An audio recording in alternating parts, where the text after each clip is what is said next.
This is jaundice. We're talking about yellowing of the skin and yellowing of the eyes. I want you to write in the comments, have you ever seen this in anyone? Jaundice can happen as the liver becomes more damaged over time. We are talking about signs of liver disease, and this is a big one. Now, jaundice often happens because of an increase in something called bilirubin.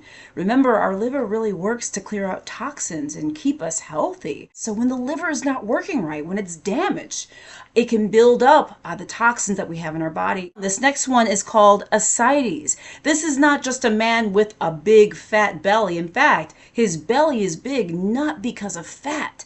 His belly is big because there is fluid in the peritoneal cavity. Take a look at this image. It shows you exactly where this fluid is. It's sort of just hanging out there. And let me tell you, if you see someone like this in real life, their belly literally can move if you push it, okay? It can kind of create a bit of a wave. And fluid this much in a belly, it can be painful, it can be uncomfortable, it can cause problems with breathing and so much. One of the ways that doctors often can treat this when the fluid builds up to be too great is they can stick a needle in the belly and pull the fluid out. I've certainly seen cases in the hospital and training where lots of fluid has been pulled out. It can certainly provide temporary relief a lot of times. We have gynecomastia. Now this man looks like he has breasts. Gynecomastia, it's an enlargement of breast tissue, and you may be wondering, like, why would the liver affect the breasts? Well, it can cause gynecomastia because liver damage actually causes a fluctuation in hormones, including sex hormones, okay? Hormones that control things like breast tissue and periods.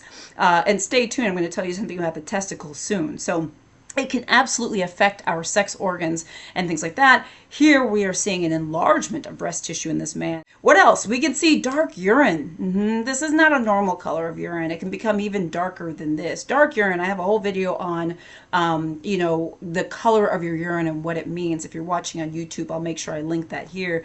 But urine color can say a lot about a lot. And when your urine turns unusually dark, it can mean a number of processes are going on, not just liver damage, but that certainly is one. The next thing is testicles. I told you we were going to get to the testicles because liver, when it's damaged and when it becomes sort of damaged over time, can disrupt hormones that deal with sort of sex characteristics, etc. You can actually get testicular atrophy. That means your testicles can actually shrink.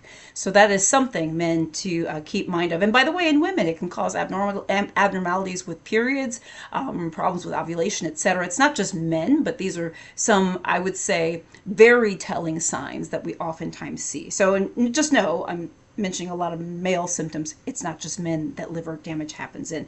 The next symptom is really bad breath. We call it fetor hepaticus. Your breath is pungent. It is foul. It is rancid.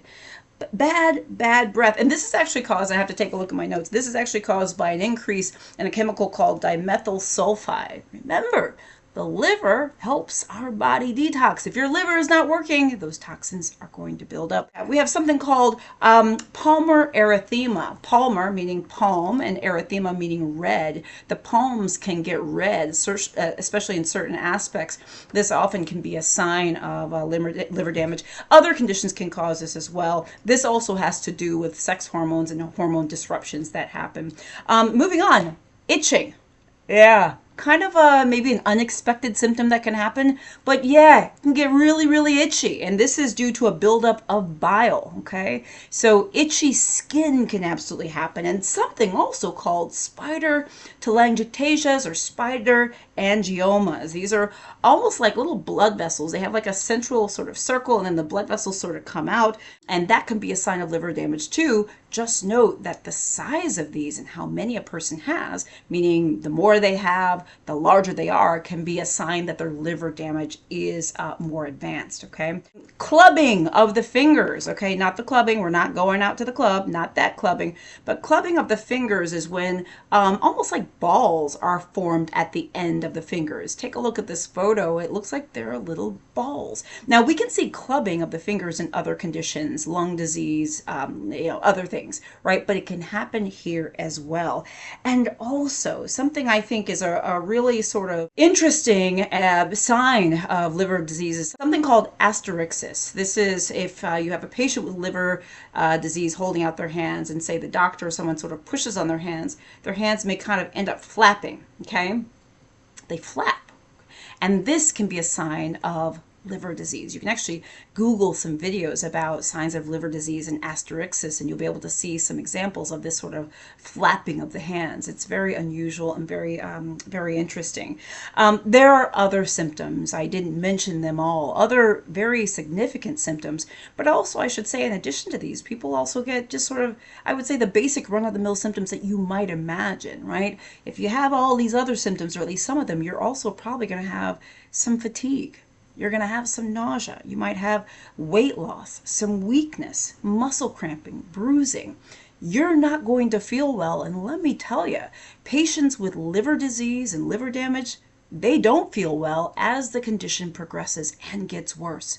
I do want to let you know that in the very early stages of liver disease, often there are no symptoms. So I don't want you to think that, oh my gosh, my doctor told me my liver tests were up, blah, blah, blah. I saw this video from Dr. Jen. I'm going to get this. No. Please understand there are phases and stages of liver disease. In the very beginning, people don't have symptoms. But as liver disease and liver damage progresses, goes to things like cirrhosis and fibrosis, the inflammation, fibrosis, cirrhosis, and moving on, etc., these symptoms can and often do become more prevalent. I have a video on the things that can cause liver damage, because I'm sure that was your next question is, okay, so what causes it? So I'll make sure if you're watching on YouTube that I link that video here. If you're watching on Facebook, please ask me for it. I'll make sure to write it in the comments. Sometimes we can do things and prevent liver damage, but we can't always, believe it or not. Sometimes it's underlying medical conditions that actually causes this. There are some treatments, but honestly, as we get towards end-stage liver disease, sometimes we're not as hopeful. Sometimes all there is the possibility of a transplant. Sometimes that is not possible. So the best thing you can do is to be aware, to be educated, informed, to pay attention to any signs and symptoms in your body that do not seem right. Also, I would say, is make sure that you only drink in moderation, that you watch the amount of Tylenol that you're taking, acetaminophen. I'm giving you some tips of things that can cause liver disease. And there may be some other lifestyle things that you can do, but we all can't do everything to prevent this. So it's going to be important for you to do the lifestyle things that you are able to do. Guys, I'm Dr. Jen Caudle, practicing family physician, on-air health expert, and video creator. I do daily videos. Please subscribe to my channel. Click the little bell for updates, and also follow me on Facebook. Like and follow my page. I'm on TikTok, Instagram, LinkedIn, Threads, WhatsApp, you name it. Also sign up for my free weekly health newsletter at drjencaudle.com. Guys, I'm Dr. Jen. I'll see you soon.